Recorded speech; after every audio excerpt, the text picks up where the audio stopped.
শেষ জীবনে পাওয়া উপহারটাই তাকে কাঁদিয়ে দিল। কেন জানো? তাহলে পুরো ভিডিওটি দেখতে থাকুন।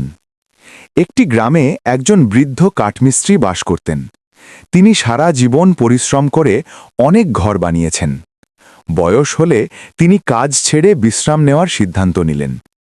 মালিক তাকে বললেন, তুমি যাওয়ার আগে আর একটা ঘর বানিয়ে দাও। বৃদ্ধ অনিচ্ছায় কাজটি শুরু করলেন।